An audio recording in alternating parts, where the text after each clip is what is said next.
revolutionaries, the last symposium was a blast. All the information given was astounding. For everyone who missed it, here's a highlight of the events that occurred, prepared by Let's Solve It with A.N.D.S. Good morning, Qatar. A new day, a new problem to solve. Right, partner? Indeed. For this episode on Let's Solve It with A.N.D.S., we're going to talk about two rampant problems being raised by the invited organizations for tonight. Let's hear it from the Free Discourse organization. For today's episode, these are the topics you should look out for, specialists. To start things off, the general problem they wish to address is the water scarcity in Qatar.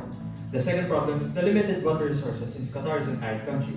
Moving on to the next problem, Ms. Maxir, the floor is now yours. Researchers Baluch and Oda emphasize that Qatar is an arid country with limited water resources due to the low amount of rainfall it receives.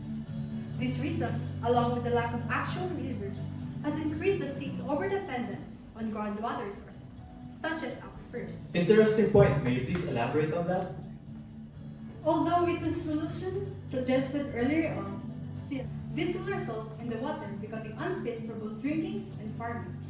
For this reason alone, it increases the state's water scarcity problem, considering one of its main freshwater sources poses risks of being unsuitable to use in the long run.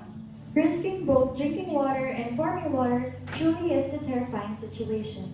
Exactly, which is why, if I may ask, are there any more plans that could alleviate the risks of aquifer reliance? As a specialist myself, I would like to raise a few solutions to the problem. It is significant to have a viable solution to counter this issue.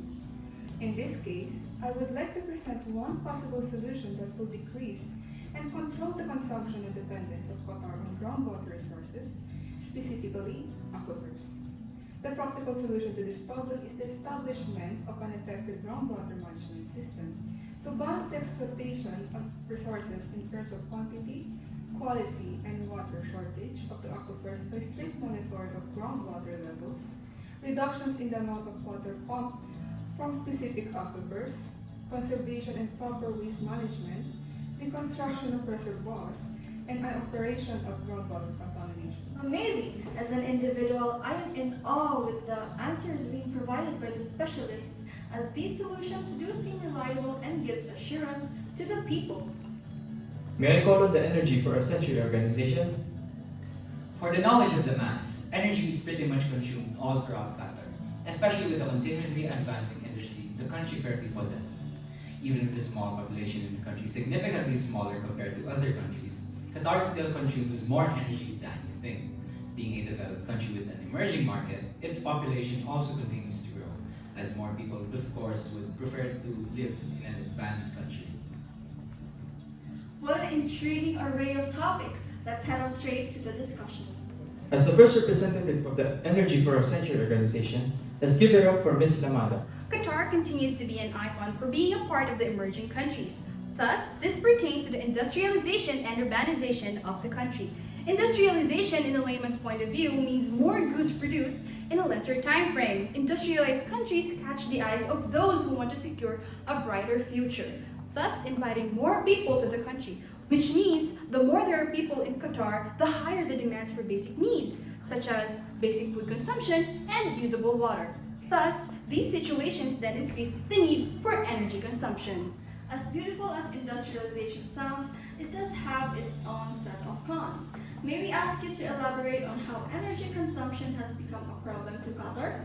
You have worded it perfectly, Miss Andrea. And yes, to further elaborate, higher energy consumption requires a large quantity of fossil fuels, which entails the production of a massive amount of CO2 or carbon dioxide. Emitting a great number of CO2 is followed by a bigger problem, which is global warming. Although citizens living in countries such as Qatar, who are part of the emerging countries, live a comfortable life, unknowingly the effects are greatly suffered by those living in developing countries. They are the most affected by the rapid technological and physical changes brought about by industrialization. Having heard that truly makes the situation more alarming, as only few are aware of the true implications of global warming. So, may I ask, as a community, how are we able to solve the problem? Starting off, small actions make the biggest impact. Qatar is a wealthy country, and due to its industrialization, the amount of energy and electricity that people use is increasing day by day. The simplest way one conserves energy is by turning off electricity plugs or switches when not in use. Another way is instead of using appliances that use too much power, one should use energy-efficient appliances. May I also add on, what about the large-scale actions? How can we lower the risk of carbon emissions? So as for the infrastructures, I recommend that instead of using electricity from power lines, people can practice the use of solar panels, as Qatar experiences directly. Qatar also experiences rain as the effect of change in weather.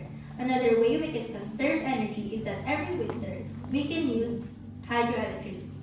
Hydroelectricity is a method that can solve the flooding issue. These are sustainable solutions and some ways that Qatar can save up energy. Despite Qatar being a wealthy country and has a surplus of power generation capacity, it is still necessary to have sustainable alternatives regarding their energy consumption. Wise words from a wise lady. Truly, small actions make the biggest impact. And not only did we learn about small-scale actions, we have also learned about large-scale actions we can consider.